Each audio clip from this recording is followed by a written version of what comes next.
Okay, well, this will be a test run for derivatives, unit 12, day 1, right? So, first question you'd ask is what a derivative is, right?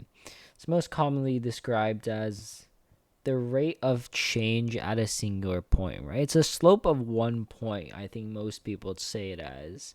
Well, then you kind of realize, like, how do I find the slope of 1 point? Because the slope is the rate of change, right? It's the change of y over the change of x. So how do we find that with a singular point, right? There's no change of y and there's no change of x, right? So then we're going to start with how to find the slope, right? To find the slope, we have m equals kind of y2 minus y1 over x2 minus x1, where we have 2 points like x1 and y1.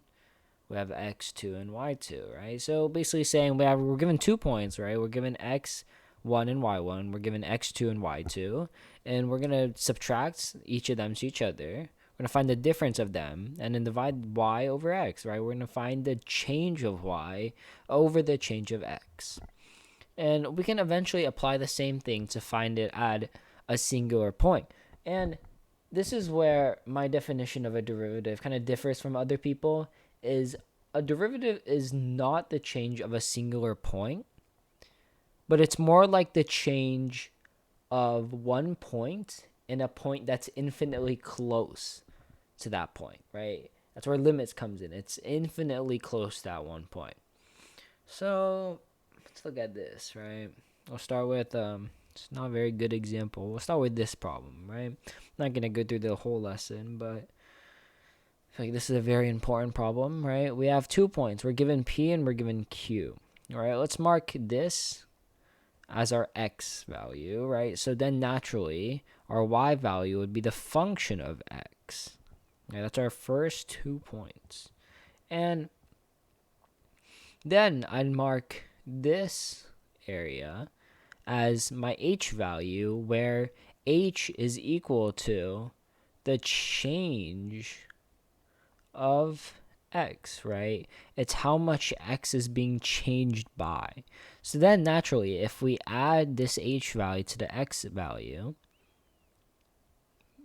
our new x value would be x plus h. And then naturally, our y value would be x, the function of x plus h, right?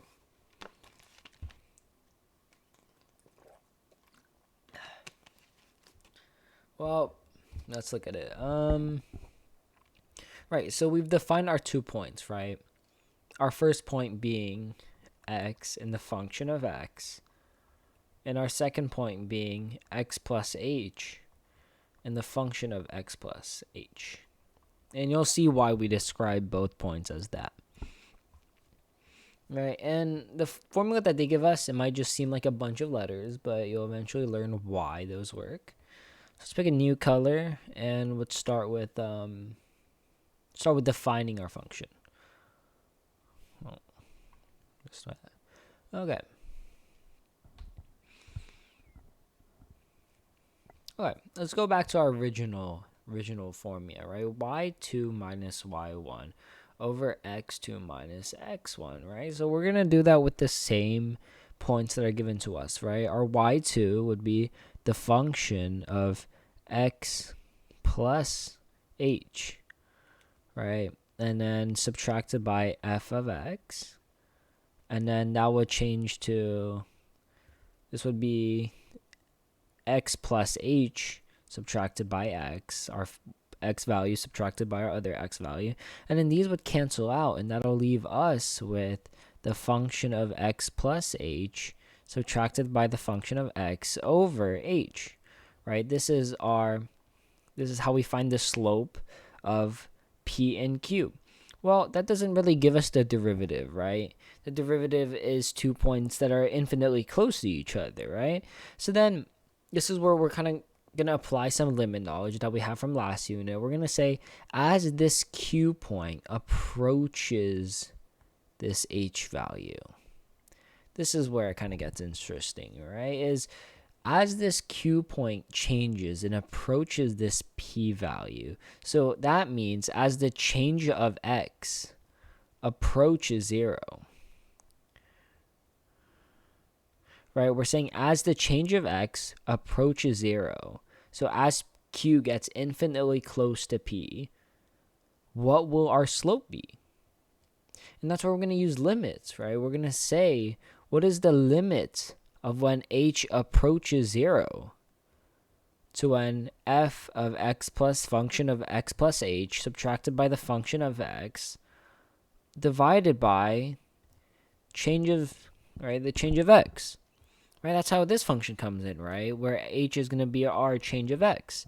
So now, if we substitute the change of x into this equation or into this expression, we're going to get an undefined value, right? That's why we can't just directly substitute it in. That's why it has to be infinitely close, but not exactly at that one point, right? And another thing that we'll probably need to know is the point slope equation, because most questions will want you to express the equation in point slope formula, right? That would be our y minus y1 equals the slope of x minus x1, where our coordinate would be x1 and y1. Perfect. All right, let's get into a practice problem. We'll pick blue. Sure. All right, so let's look.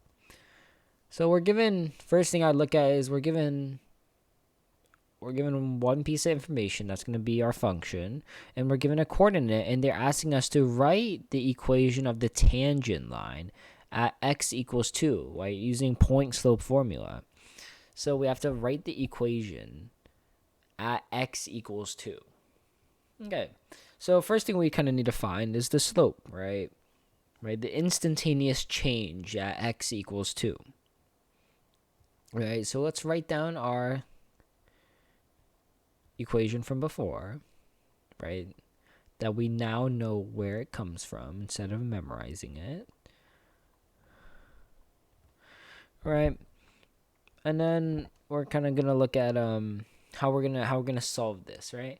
So we know what function of x is, right? Function of x is just equal to 1 over x minus 1. So then we're gonna have to try to find our function of x plus h, right? This is very easy, right? We just substitute our x plus h into our x, right? So if we substitute our x plus h into our x for both values of x's, we're going to do x plus h minus 1, right? It just substitutes right in. Those are two values that we have. And then we can just substitute it in, right? We're going to say our function of x plus h, we're just going to write our m tan is equal to the limits of when h approaches 0, right? Have 1 over x plus h minus 1 subtracted by 1 over x minus 1, all divided by h. All right, and then we're going to use basic algebra that hopefully was taught in Algebra 2, right? We're going to multiply both sides, choose a different color. We're going to use, let's just say pink, right? We're going to do multiply by the denominators, x plus h minus 1 and x minus 1, x plus h minus 1 and x minus 1. And then our m tan would equal the limit to where h approaches 0.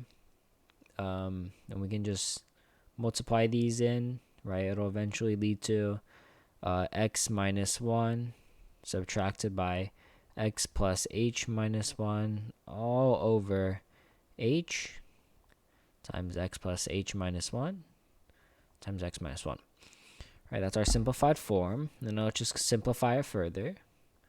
Right, then this would equal to the limit of change of x equals or approaches 0, x minus 1 minus x minus h plus 1. And then we're just going to write it down. And then let's simplify even further, right? A limit of, so we're negative h over plus h minus 1 and x minus 1. Well, now we notice we can cancel the h's out, right? So the most important part is you'll be able to cancel the h's out once you substitute everything in, right? So once we cancel it out, we'll have negative 1 is over x plus h, or I forgot the limit. Let's do the limits of is equal to negative 1 over h x plus h minus 1 x minus 1, right?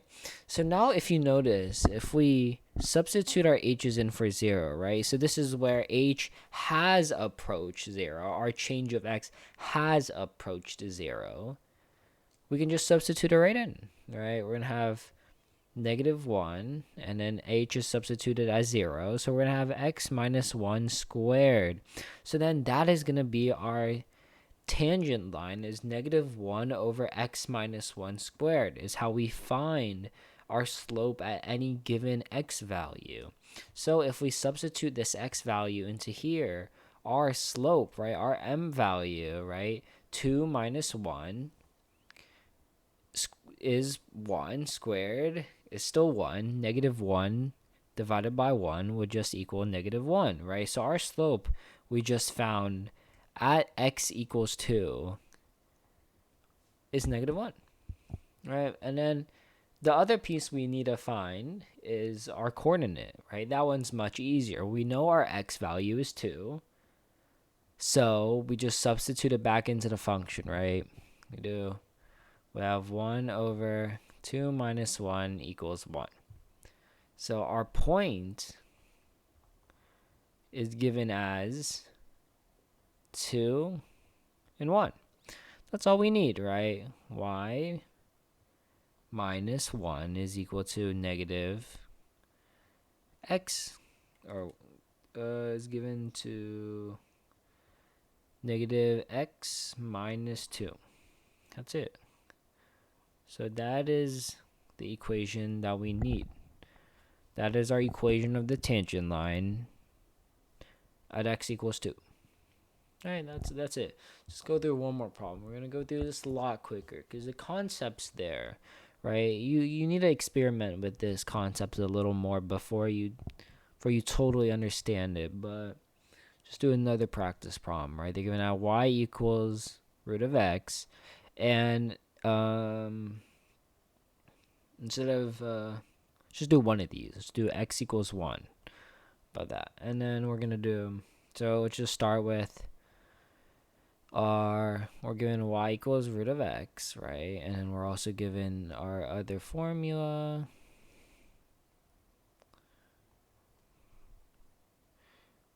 Function of x plus h minus function of x over h, right?